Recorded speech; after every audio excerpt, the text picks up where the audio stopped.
Yes, I was actually born in Doylestown Hospital, and I grew up in Chalfont. Went to Central Bucks when it wasn't west or east or north or south or anything. I grew up as a Roman Catholic, although actually for convenience sake, we used to go to a Lutheran church in Chalfont because it was easier to get there. But then I guess they opened up the Lady of Mount Carmel, was it, over in Doylestown? So we started going there. But I went to Central Bucks. I went to public school. During that time, I was pretty fully invested in the whole thing. I was very guilty. And, you know, had a rough time going to confession, trying to figure out what it was that I did wrong. So, but anyway, I started having in high school, I started having doubts about what was going on, and nothing so serious that I took any action on it. It was just, you know, I don't understand. This doesn't make sense. Well, I went to East Stroudsburg State College. I actually signed up to be a health and physical education teacher because even though I was good in other academic skills, I really liked to play sports. So I figured, why not do something that I liked? That's what I did. But the first year I got into classes, history of Western civilization 1 and 2, and that just sort of blew my head off any relationship to the Catholic Church, because I realized that what was happening down through history was that a lot of the things that I felt were revelation from God that I needed to believe or I would go to hell were actually things that the popes installed to keep people under control. And so I got to the point where I kind of had to wipe things out, you know, to start with a clean slate and say, what is it that I believe? And let's just start fresh. So I went through a whole, you know, atheist, agnostic kind of phase. And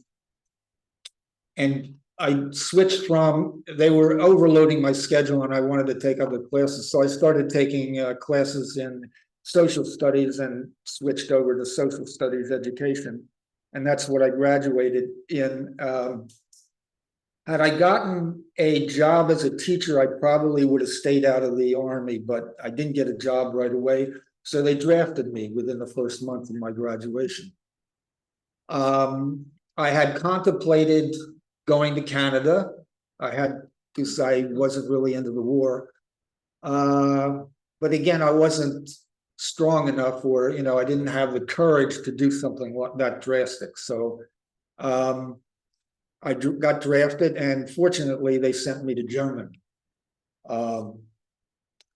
So I spent like 15 months in Germany doing data processing, key punch operator in primitive computers. But the hippie revolution was going on out in California, and I was interested. And so I read a lot about what was going on out there, the Berkeley Bar, the LA Free Press, and stuff like that. I was accused of being a communist when I was in Germany because of the radical kinds of information that I was reading. And so I got out of the Army, and so I was kind of free now. I didn't have to become a teacher to get out of the Army because I was already in the Army and had gotten out. So I started experimenting with drugs. Well, I went to graduate school back at East Stroudsburg because I could take the GI Bill. It wouldn't cost me very much to do that. And I did it in political science. But really what I was interested in and did most of my reading for the next 2 years was on Eastern philosophy and other kinds of philosophical things. You know, Buddhism, Hinduism, Zen, Shintoism, Zoroastrianism. So I explored because I wanted to know. I wanted to figure out what it was that I believed. What do these people believe? Does that make sense? I started getting into the whole Zen head of, you know, everything's okay. Whatever happens, okay, you know. And so I went through periods of like if I got a bad grade or something, like, it's all right. You'll just plug away, just keep going, don't worry about it, do what you need to do. So I proceeded on that path for the next couple of years. Now, my drug experimentation actually only lasted around 3 years. So I smoked a fair amount of marijuana, and I did a couple of LSD trips and some mescaline trips. And during those trips, those journeys, I really explored myself. I had read a lot about people who were using LSD for consciousness expansion, and that really fascinated me. I wasn't into it just for the fun of it, even though it was fun. That wasn't the prime goal. I was really into it because I felt like there was something here to be explored. And in some of the journeys that I had, I was really face to face with the things that I feared, the things that I was concerned about in my life, the things that I was unsure of. And when I didn't face them, when I didn't just deal with it and had to think about it, had to run away from it, the trips went bad. When I dealt with it, everything turned out okay. And it was like it was teaching me that lesson, okay? And so as each trip went, each succeeding trip went, I was able to ease through it easier because I knew the trick, okay? I knew what you had to do. And so I also had some spiritual experiences without the drugs. One experience in particular, I did a mescaline trip on Friday night and was fine the next morning. It's Saturday all day. I was okay. It was normal, my normal conscious state. Sunday, I started tripping again. I tripped for the next 10 days. When I say trip, it wasn't like I was seeing colors and all sorts of things. I was in an altered state, whether it was alpha state or whatever, theta state, I'm not sure. I don't know how to define it, but I was in an altered state. So I kept seeing things. People would say things and I would see just the opposite as the truth.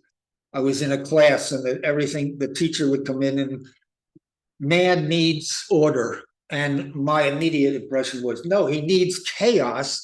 If he's in chaos and he knows how to get through chaos, there's nothing that can bother him, okay? You get into chaos and you can be centered and stay together through the chaos.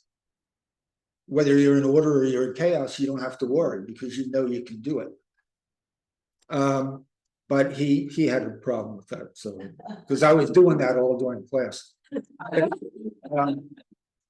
But anyway, it wound up at the end. We went. I actually, in that altered state, I drove down to Washington D.C. There was a big rally down there. I went with some friends, and on the way back, I was still in an altered state. And when I got home, I went through this whole. I won't go into too much detail on it, but it was a whole death life thing. If in order to change my life, I had to kill somebody. No, I can't do that. That's not a good idea. And then I was face to face with this mirror. I opened up a door and there was a dagger. Oh, I have to kill myself. I see. So I thought about that for a while. No, I don't have to do that. So I stepped back and I went and I meditated. I just sat on the couch and several hours I was there on the couch and had a peak experience. Okay, I got kind of a godhood experience and everything was like clear. Everything got clear. All the things that bothered me during this 10-day trip got clear and I could see what the whole thing was. And that kind of changed and really altered my life. Although I really felt that I needed to clean things up. I wasn't ready to manifest that godness right away. So I stepped back from it a little bit, but it changed my life. And so I went through a number of, again, drug-oriented experiences that were spiritual, non-drug experiences that were spiritual. And it was all changing how, because it was in alignment with a lot of the Eastern religions that I was reading about. And around that time, I got into a thing called macrobiotics.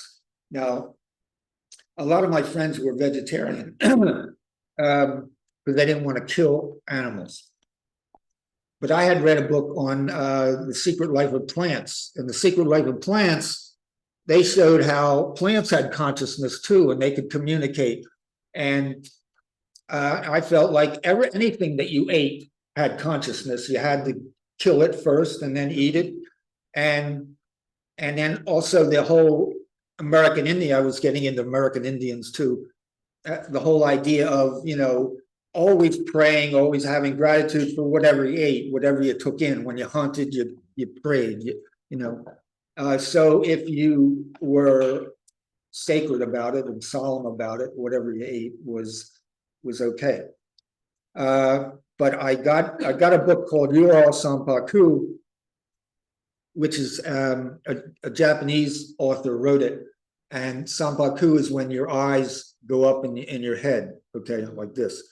When you die, your eyes kind of go like that. And it indicates your nervous system is depleted of energy.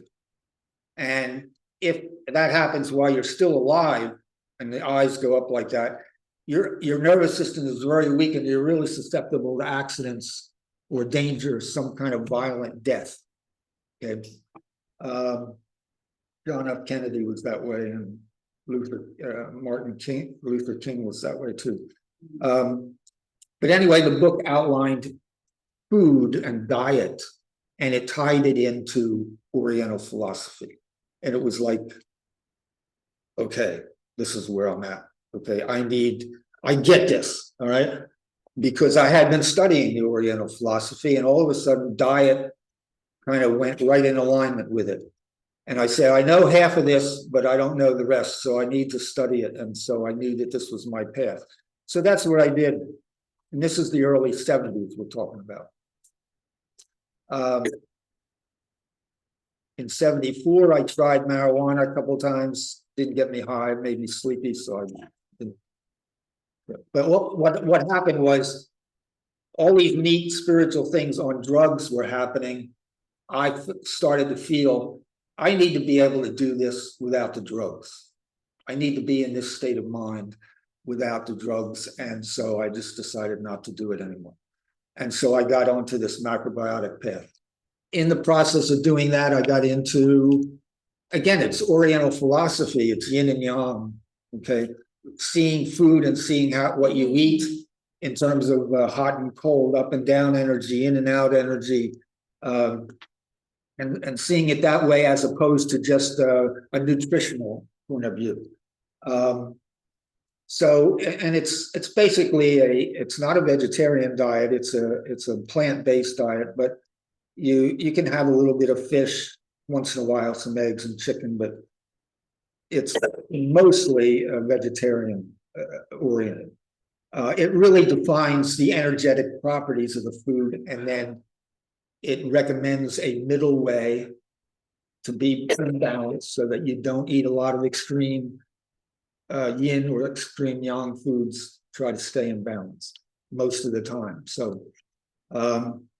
So I did that, and along with that were things like natural agriculture, shiatsu massage, which is simply a finger pressure, similar to acupuncture, only using your fingers, acupressure, that sort of thing.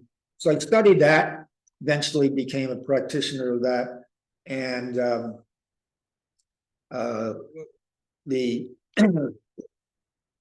by 1980, then I became a counselor. I started teaching people and learned how to cook. In the just backtrack a second. Early on, she had said in the introduction, I had been into how do you live on the earth, and I started. In the 70s, there were a lot of strikes. Late 60s, there were labor strikes, racial strikes, all sorts of. It was chaotic, and I thought things were going to fall apart, and if I needed to survive, I needed to know what was edible. So I decided that I was going to learn wild foods and know what was going on and what I could eat. And so by 1975, I knew enough that I could start teaching wild food walks. So I did that for many years, and I still do it occasionally. So I had to learn how to cook because you can't eat all of that stuff raw. Okay, so I had to learn how to cook, and then in the macrobiotics, I had to learn how to cook also. So by the 80s and 90s, I was cooking for people, sometimes cooking for sick people. I had a takeout business for a few years. I did sit-down dinners at my home at the Deer Head Inn up in the Delaware Water Gap, a couple of days a month. And so I had a cooking business and a consultation business for a while in shiatsu.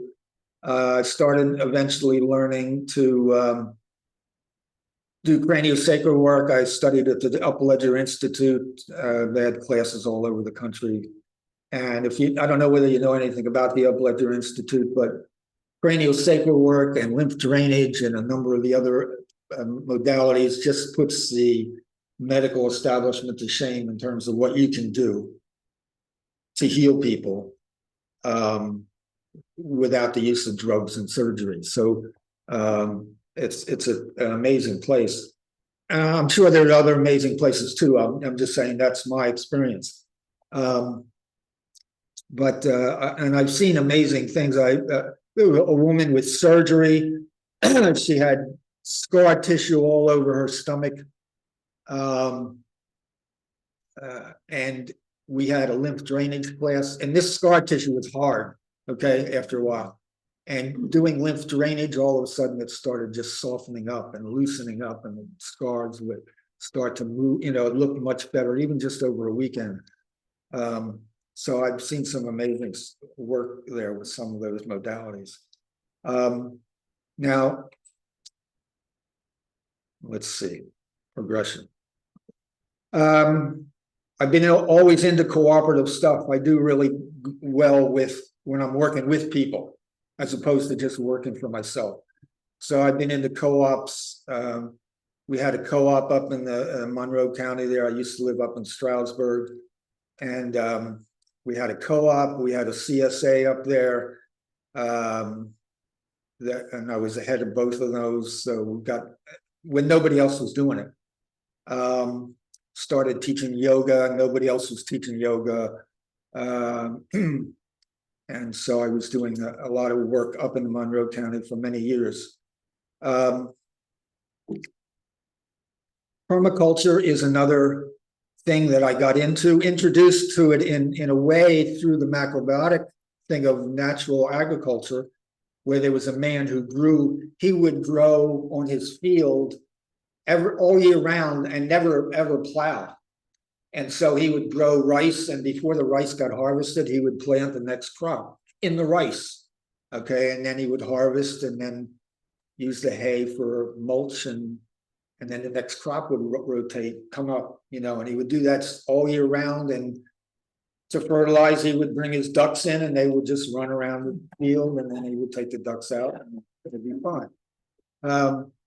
And so that was natural agriculture. And then a thing called permaculture started getting popular. And permaculture was much like the macrobiotics, because in macrobiotics, when you're counseling, you're not looking, somebody comes in for a cold, you don't just deal with the cold, you look at what the whole body is doing, what the kidneys are doing, what the liver is doing, and so you give them a recommendation, whether it be a dietary thing or herbs, based on the whole thing and the interaction between things, because all our organs interact with each other. And that's why it's difficult to see these like eye, ear, and nose specialists or kidney specialists, because in Oriental medicine, that doesn't make sense at all, because everything's connected, okay? The ears and the kidneys are closely related. So your ears are out of balance, you actually heal the kidneys. That's part of your process, is healing the kidneys. But if you're just looking at the ear, you might not think about the kidneys, when actually they may be a key element to what's going on. But permaculture was similar to that in the sense that you looked at the whole picture. If you're setting up an agricultural system and you want to make it permanent, you want to have all of the elements in the system supported by some other element in the system. You don't introduce a system just by itself. You just don't put up a house just because you want to put up a house or put up a shed. You put up a shed or introduce a tree or an orchard or a group of trees, and you make sure they're supported by other plants, pollinators, or nitrogen fixers, or some other plant that will support what that tree needs. And then each of those other things also have supports. So when you look at the system, it's interconnected. Everything is supporting everything else. So it's really fascinating, and I really like the design aspect of permaculture, is to look at a property, look where the sun is, how the sun goes, where the wind is coming, where there are frost areas. Look at all the elements that are going on in there, and where do you put things so they'll maximize their production, and how do you support them within that system. So this became very fascinating. In the early 2000s, I did some workshops in permaculture. Again, it was, some people claim that permaculture is not spiritual. To me, the reason I got into it was because it was spiritual. It was like, this was just an extension of what I've been doing up until now, and all of, macrobiotics is spiritual. That's the whole idea. Macrobiotics is not a dietary thing. It's a philosophical thing. It's something that's in whole philosophical framework in terms of energetics, chi energy, yin and yang, and how, that works. To me, I looked at permaculture and it was like, that's what that's all about, So, so that became a manifestation. So this is, let's see. It's a lot more to talk about. I'm just trying to consolidate it and find out what works here. As we got into, there was a period where I moved out to Berks County and had a lot of difficulties out there, but I learned lessons while I was there, but it wasn't until I started moving back into Hellertown, and now I'm in Kintnersville, Upper Berks County, that things started opening up again. Things in Berks County, things was a struggle, but now all of a sudden it opened back up, and opportunities are opening up for me to do things. I got back, I was in the drumming in the 90s, and then it got away from it for a while, but now things are opening up for that. And just recently I got into the whole birthing thing. So as a macrobiotic counselor, I'm into people's health, whatever their situation is. So, the birthing, the pregnancy, looking at the condition of babies and stuff. The key was I was getting into emotional release work, very, very much tied into meridians and affirmations. And I was looking at in your program, yeah, some of those affirmations are exactly the kind of things that I use for therapy, because there are in the meridian system is in acupuncture, each meridian relates to a different organ. So it's the energy field that controls the organ. So you're working in shiatsu by moving the energy with your fingers, okay, and your palms and your knees, etc. But you can move energy through the meridians by using affirmations. Each meridian has a organ relationship, and it also has a positive and negative emotional relationship, okay? So if you can just listen to somebody talk and how out of balance they are, or what organ is out of balance, whether they're fearful, whether they worry a lot or whatever. And if you flip the emotion, flip it to the positive, that'll move energy through the meridian. And you can use, again, every time I start talking, I hit something else. You can use muscle. Sure. Yeah, I'm almost done. I can use muscle testing. I don't know whether you're familiar. Obviously, you're shaking your head. Everybody's shaking their head. Amazing things you can do with them. You can ask your body any question you want. And so you can use muscle testing to assess a person's condition. You can use muscle testing to give them a whole diet, any herbs, tell them how much herbs to take. So the muscle testing was going back to the birthing experience. A lot of the emotional problems were going back. So I started reading about that. And then I realized what a dire situation our birthing experience is in the United States. I think that women are not being empowered. I think they're giving up their power by not having birth at home with a midwife. They're giving their power to technology. They're saying technology can do the birthing better than my body can. The female body is designed to have a relatively short birthing experience and have an orgasmic birthing. It's designed that way. And it doesn't happen because somewhere along the line you've interfered with the natural process. And again, that's a whole other lecture that I can go into, which I enjoy doing. Because the hormones just set it right up for you. But almost everything that you do when you go to the hospital interferes with it. So it creates fear. You can't move around. You're strapped down. You can't change positions. People are always talking to you, which brings you into the forebrain, and the forebrain is what shuts down the birthing experience. So I started doing some lectures on that, recent things, and then started doing the drumming, setting up those workshops. I have a Happy Farm drumming newsletter. Every Monday I put out drumming circles from the Poconos to the Bucks County area and Western New Jersey. So people can connect with that if they want to get into drumming. But I found that it's working. Now I'm just kind of going with the flow. So, and I'm enjoying it. So I think I'll shut it down there. And if you have any questions.